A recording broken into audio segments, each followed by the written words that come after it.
बेटियों को स्वरोजगार के लिए मजबूत बनाने को लेकर प्रधानमंत्री नरेंद्र मोदी की ओर से शुरू की गई कोपा क्लास बेटियों को अब रास आने लगी है। हालांकि प्रचार प्रसार के अभाव में अभी तक बेटियों की संख्या क्लास में कम ही है, लेकिन इसके प्रति अब आकर्षण बढ़ने लगा है। दरअसल मोदी सरकार ने ITI ट्रेड में कंप्यूटर ऑपरेटर प्रोग्रामिंग असिस्टेंट अर्थात कोपा क्लास शुरू की थी, जिसके प्रवेश में बेटियों को प्राथमिकता दी जा रही है ताकि बेटियां बेसिक कंप्यूटर नॉलेज मजबूत कर सकें तथा स्वरोजगार भी प्राप्त कर सकें। 10वीं के आधार पर इसमें प्रवेश मिलता है।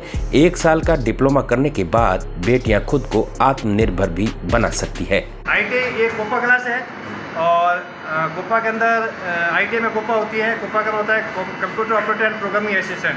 ये 1 साल की ITI होती है। इसमें 10वीं पास बच्चे एडमिशन ले सकते हैं, लेकिन यहाँ पर स्पेशली ये क्लास लड़कियों के लिए है।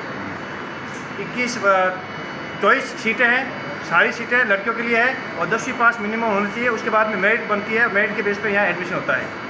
कोपा 1 साल का होता है और कोपा करने के बाद में अगर CITS कर ले हुए ट्रेनिंग होती है, वो ट्रेनिंग कर ले तो ट्रेनिंग करने के बाद में कंप्यूटर की जो वैकेंसी निकलती है गवर्नमेंट की, उसमें वो एलिजिबल होता है और वो परीक्षा में बैठ सकता है और कंप्यूटर इंस्ट्रक्टर बन सकते हैं। और लड़कियों की ही है, लड़कियों को एडमिशन नहीं मिलता है तो लड़कों को हम प्रेफरेंस देते हैं।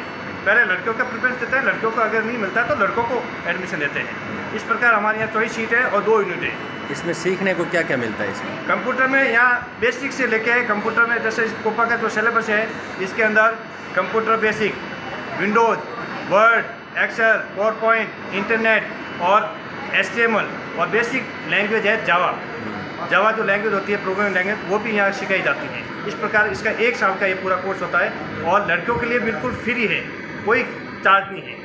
लड़कियों के लिए बिल्कुल फ्री है, कोई चार्ज नहीं होता है यहाँ। इसका स्कोप आगे भविष्य में इसको प्राइवेट सेक्टर में होता है। अच्छा। आप अगर कोपा किया हुआ है तो कोपा करने के बाद में आपको एक तो गवर्नमेंट की RSCIT का जो कोर्स होता है वो नहीं करना पड़ता है। कोपा कर लिया, मान लो कंप्यूटर की डिग्री आपके पास में आ गई। इसके बाद में CITS मैंने आपको पहले बताया एक डिग्री होती है, वो करने के बाद में ITI के अंदर जो गवर्नमेंट की वैकेंसी निकलती है उसमें वो फॉर्म भर सकता है और कंप्यूटर का इंस्ट्रक्टर बन सकता है। और बाकी प्राइवेट सेक्टर में खूब सारी वैकेंसियाँ हैं। मेट्रो में चले जाओ, रेलवे में चले जाओ, प्राइवेट सेक्टर में चले जाओ, खूब सारी वैकेंसियाँ हैं इसके। कोई गवर्नमेंट में सीधी इस प्रकार कोर्स करने के बाद नौकरी है क्या? गवर्नमेंट इंस्ट्रक्टर जो बनता है कोपा का, वह इससे बन सकता है। कोपा प्लस CITS एक और होता है 1 साल की ट्रेनिंग, जैसे BA करने के बाद में BEd होती है और उसके बाद में वो टीचर बनता है। सेम वही चीज़ है, CITS करके एक ट्रेनिंग होती है, वो ट्रेनिंग कर ली जाए तो कोपा का टीचर बन सकता है गवर्नमेंट का। कोपा में ITI करने के बाद विद्यार्थी प्राइवेट सेक्टर में किसी भी सेक्टर में as a computer operator, as a programmer, as a assistant काम कर सकता है। इसके अलावा यदि किसी सरकारी विभाग में वैकेंसी आती है तो बच्चा टेक्नीशियन लग सकता है। इसके अलावा मिनी रत्न महारत्न कंपनी जैसे DRDO, ISRO, कोयल इंडिया, भेल, HPCL, IOCL, इनमें भी बच्चा यदि वैकेंसी आती है तो एज ए टेक्नीशियन वर्क कर सकता है और बहुत ही अच्छा स्कोप मिलता है। और अगर नहीं भी कर सकता बच्चा, खुद का स्वरोजगार भी करना चाहे तो बच्चा अपना स्वरोजगार में ई-मित्र खोल सकता है, किसी ग्रामीण इलाके में अपने खुद के कंप्यूटर सेंटर खोल सकता है। ये करने के बाद बच्चा बेरोजगार नहीं बैठेगा, ऐसा हमारे प्रधानमंत्री ने इस कंप्यूटर को डिज़ाइन किया है। ये कोर्स यहाँ कब से शुरू है? सर ये कोर्स हमारे यहाँ 2014 से है। अच्छा, यहाँ के बच्चे प्लेसमेंट में गए हैं? सर हमारे यहाँ से बच्चे DRDO और ISRO में भी सिलेक्ट हुए, जो लास्ट 2018 में हुए थे। अच्छा। उसके बाद से हमारे बच्चे जितने भी हुए, जो कोई अपने गाँव में कंप्यूटर ऑपरेटर है या कोई ई-मित्र चला रहे हैं, खुद अपना स्वरोजगार कर रहे हैं या किसी कंप्यूटर सेंटर में एज ए ट्रेनर लगे हुए हैं। बहुत सारे बच्चे हैं जो अभी वर्तमान में भी हॉस्पिटल में भी इसमें लगे हुए कंप्यूटर ऑपरेटर, वर्कशॉप में एज ए ऑपरेटर काम करते हैं। बहुत सारे बच्चे जो अभी स्वरोजगार प्राप्त कर चुके हैं। अच्छा, यहाँ प्राथमिकता क्या रहती है कि प्रवेश के लिए अगर कोई कहीं का भी बच्चा? प्राथमिकता सर पूरे भारतवर्ष में ऑनलाइन काउंसलिंग होती है और जो 10वीं के आधार पर जो मेरिट में बिलोंग करता है उस बच्चे को पहले प्राथमिकता दी जाती है। महिलाओं के लिए ये ट्रेड रिजर्व है। यदि महिलाओं की 48 सीटें रिजर्व हो जाती है तो पुरुषों को वरीयता नहीं देगी। यदि उनके बाद महिलाओं की सीटें खाली रह जाती है तो पुरुषों को वरीयता दी जाती है। और महिलाओं के एडमिशन बिल्कुल फ्री है। 1000 रुपये जो प्रोसेसिंग चार्ज होता है वो कोर्स कंप्लीटेशन के बाद इनको रिफंड हो जाता है। कोर्स कैसे दिमाग में कैसे है कि मुझे ये कोपा का कोर्स करना है? किसी ने आपको बताया था या कैसे? हमारे गांव की यहाँ लड़के आते थे। आप कहाँ के हो? सरत शरत के। अब आने जाने में आपको कोई तकलीफ थोड़ी होती है? यहाँ क्या सीखा है आपने?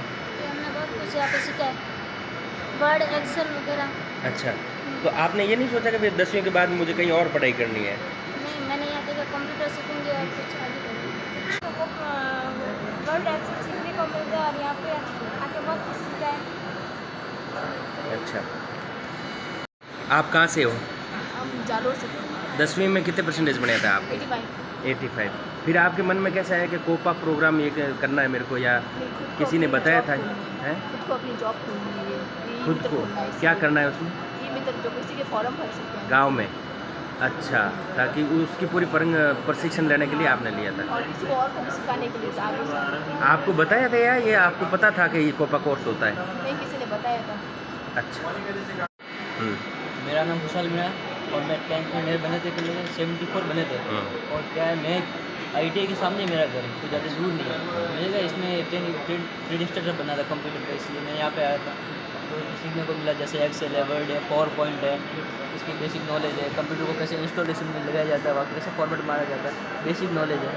लगभग सिखाया गया, लगभग अब पूरा कंप्लीट हो गया कोर्स, अभी कुछ टाइम बचा है। तो मतलब जैसे आपका 10th में 70 क्रॉस परसेंटेज बने थे, हाँ। तो कई लड़के अक्सर कॉलेज में चले जाते हैं, तो हाँ। आप इसमें क्यों आए थे? इसमें मेरा गोल था ना कि मुझे ये करना है, ट्रेड इंस्ट्रक्टर बनना है, तो अब आगे इसमें टाइम वेस्ट क्यों करूँ, मुझे ये करना है। अच्छा, स्वरोजगार के लिए खुद को आत्मनिर्भर करना है। हाँ, पर ट्रेड इंस्ट्रक्टर वो भी अब गवर्नमेंट। आपने क्या क्या सीख लिया यहाँ पर? यहाँ पे सीख लिया, एक्सेल सीख लिया, वर्ड सीख लिया, पावर पॉइंट सीख लिया, और कंप्यूटर फॉर्मेट कैसे मारते हैं, अपनी इंस्टॉलेशन कैसे लगाते हैं, बेसिक नॉलेज है, तो इतना सब सिखा दिया, लगभग सब हो गया पूरा। अब आगे आपका प्लान क्या रहेगा? आगे इसके बाद CIT इसके में NST है, उसके बाद 2 साल का एक्सपीरियंस लेना है, उसके बाद किसी गवर्नमेंट फील्ड में जाना है, उसके लगे तो फिर ट्रेड इंस्ट्रक्टर बन जाएंगे। यहाँ कैसे आया? यहाँ से एक दोस्त ने कहा था कि यहाँ पे एडमिशन करवा ले, इसलिए मैंने उसको कहा कोपा में मेरा एडमिशन करवाना है। और उसके बाद मेरी 10वीं हो रही है, 10वीं में 83% बने। उसके बाद यहाँ पे आया, अभी कोपा में पावर पॉइंट सॉफ्टवेयर हार्डवेयर का अभी साथ में सीखे थे। और इसके अलावा 10th में मेरे 83% बने थे। अभी ये करने के बाद कोई गवर्नमेंट जॉब के लिए अप्लाई करूँगा।